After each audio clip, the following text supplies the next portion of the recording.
Assalamualaikum warahmatullahi wabarakatuh. Selamat pagi, salam sejahtera buat kita semua. Yang saya hormati Bapak Darmansyah selaku dosen pembimbing saya dan yang saya banggakan teman-teman kelas 4A alat berat. Oke, di sini saya akan membawakan sebuah pemaparan materi tentang electronic system calibration atau lebih tepatnya saya akan membahas tentang speed or timing kalibrasi. Saya akan membagi presentasi ini dalam beberapa pemaparan. Yang pertama adalah tentang apa itu kalibrasi, kemudian ada fungsi dari speed or timing sensor, yang ketiga ada manfaat kalibrasi sensor, kemudian yang keempat melakukan kalibrasi sensor, yang kelima ada persiapan kalibrasi, dan keenam cara kalibrasi sensor. Yang pertama kita akan bahas apa sih itu kalibrasi. Nah, ini kalibrasi secara umum saya mendapatkan dari kalibrasi menurut ISO atau IEC Guide 17025 di tahun 2005 dan Vocabulary of International Metrology atau FIM. Jadi kalibrasi adalah serangkaian kegiatan yang membentuk hubungan antara nilai yang ditunjukkan oleh instrumen ukur atau sistem pengukuran atau nilai yang diwakili oleh bahan ukur dengan nilai-nilai yang sudah diketahui yang berkaitan dari besaran yang diukur dalam kondisi tertentu.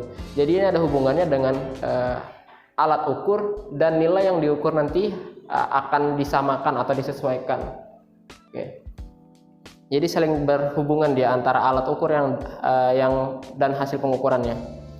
Oke, kemudian kenapa saya di sini membahas speed or timing sensor? Jadi speed or timing sensor ini sangat penting dalam electronic engine di model yang sekarang ini karena kebanyakan sudah menggunakan electronic engine. Nah, dalam electronic engine, di engine sendiri, engine speed or timing sensor ini digunakan untuk menentukan engine speed dan fuel injection timing. Kemudian sensor ini dihubungkan dengan rangkaian speed dan rangkaian vehicle speed dan merasakan gerakan crankshaft. Jadi ada 4 fungsi atau 4 manfaat dari kegunaan dari sensor ini. Yang pertama adalah yang pengukuran engine speed. Jadi kecepatan engine berapa cepatnya itu akan diukur melalui speed or timing sensor. Yang kedua adalah pengukuran engine timing. Jadi dalam proses penginjeksian, jadi bagaimana engine menginjeksikan, injektor menginjeksikan itu diatur oleh pengukurannya dengan speed or timing sensor juga. Yang ketiga adalah mengidentifikasi lokasi top dead center dan nomor silinder. Jadi dengan adanya speed or timing sensor ini, maka identifikasi dari top dead center itu akan dimudahkan. Dan yang terakhir adalah mencegah reverse rotation. Bagaimana manfaatnya kalibrasi itu kepada sensor tersebut? Nah, jadi dengan adanya kalibrasi ini akan memperbaiki ketepatan fuel injection. Jadi pada saat fuel itu diinjeksi akan lebih tepat dia dengan dikalibrasinya sensor tersebut. Kapan saja sih dilakukan kalibrasi pada speed or timing sensor ini? Nah, di sini ada 3 momen atau 3 keadaan yang diharuskan untuk melakukan kalibrasi speed or timing sensor. Yang pertama adalah penggantian ECM. Nah, kenapa penggantian ECM ini perlu dilakukan? Atau adanya service code 26261-13 pada active code-nya nanti di active diagnostic code-nya di ECM. Nah, kenapa? Karena pada saat penggantian ECM atau perpindahan data dari ECM lama ke ECM baru, itu semua data akan ditransfer. Nah, mungkin ada suatu kejadian data dari sensor dan sensor or timing sensor ini itu tidak terinput, maka kita harus melakukan kalibrasi ulang. Oke. Kemudian penggantian speed or timing sensor. Nah, jadi penggantian speed or timing sensor ini pada saat kita membuka sebuah speed or timing sensor yang dipasang pada engine, kemudian kita ganti yang lainnya, maka kita harus melakukan kalibrasi. Tapi itu kondisional. Untuk model-model yang lama yang masih menggunakan 3 kabel, maka itu tanpa perlu adanya harus melakukan kalibrasi, atau yang 3 kabel itu namanya half apex sensor. Jadi harus dilakukan kalibrasi. Sedangkan yang untuk model-model terbaru ini yang dia hanya menggunakan 2 kabel atau yang menggunakan magnetic sensor, dia tanpa perlu melakukan kalibrasi. Kemudian yang ketiga itu adalah terkait dengan pekerjaan pada drive train. Nah, yang tadi saya bahas hubungannya adalah sensor ini berhubungan dengan drive train bagian depan. Jadi harus dilakukan kalibrasi sensor kembali jika terdapat pekerjaan pada drivetrain. Kenapa? Karena pada pekerjaan pada drivetrain tentu bisa saja akan mengubah backlash atau pergerakan dari gear-gear yang di depannya. Oke, jadi harus diubah ya harus dikalibrasi pada saat kita melakukan pekerjaan pada drivetrain.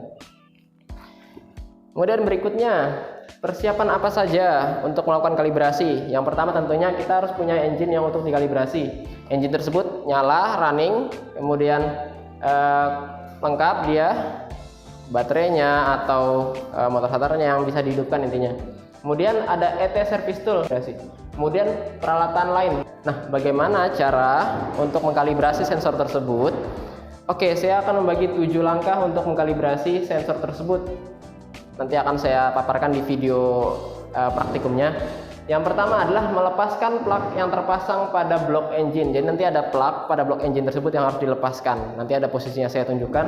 Kemudian memasang timing calibration probe magnetic pick up pada blok. Jadi alat spesial tersebut yang untuk mengkalibrasi itu harus dipasang terlebih dahulu. Dipasang terlebih dahulu pada pada engine blocknya. Kemudian menghubungkan kabel ke probe dan ke konektor. Jadi dari probe-nya dihubungkan ke konektor yang terletak pada engine. Nanti saya tunjukkan gambarnya. Kemudian mempersiapkan ET service tool. Jadi kita sudah preparekan, kita hubungkan ET tool pada unit dan kita jalankan programnya dan kita persiapkan diagnostiknya untuk kedepannya. Kemudian yang kelima, memposisikan crankshaft engine yang sesuai. Jadi ada spesifikasi tersendiri pada crankshaft engine. Bagaimana posisi crankshaft engine untuk melakukan tes tersebut.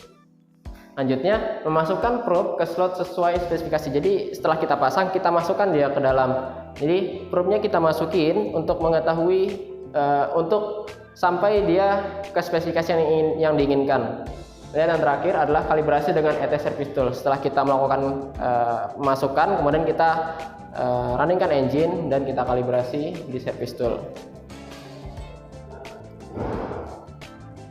Oke, untuk melepas plug yang pertama kita akan lihat nanti di videonya.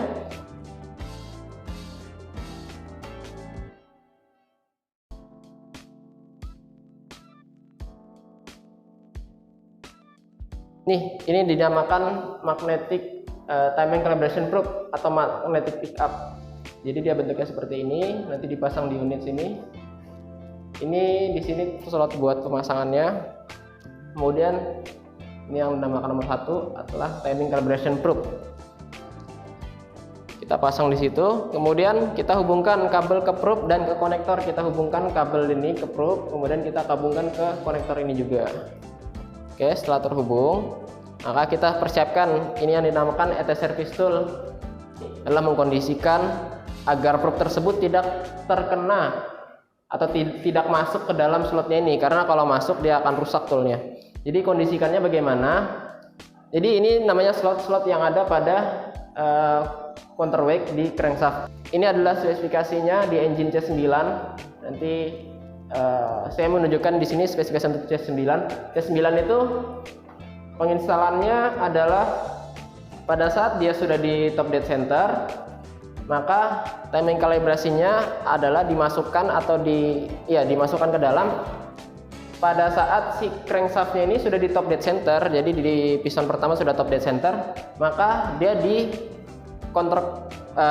clockwise, diputar searah jarum jam sampai 45 derajat clockwise. Jadi kemudian kita masukkan dia probe-nya ke slot yang tersebut. Kan tadi cuma dipasang, sekarang dimasukkan ke dalam. Untuk melakukan kalibrasi, kita dapat memilih menu service, kemudian kita pilih menu calibration, kemudian kita dapat mengklik yakni timing calibration.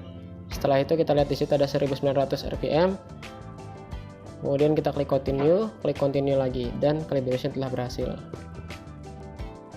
Simpulannya bahwa sangat penting sekali bahwa bahkan dari sensor ini yang tadi itu kalau memang terjadi kesalahan, otomatis timing injectionnya akan nggak maksimal. Dari saya Pintara Harja, saya ucapkan mohon maaf jika ada kesalahan dalam penyampaian. Untuk kesalahan-kesalahan lainnya mohon di komentar di bawah untuk pembenarannya. Terima kasih. Wassalamualaikum warahmatullahi wabarakatuh.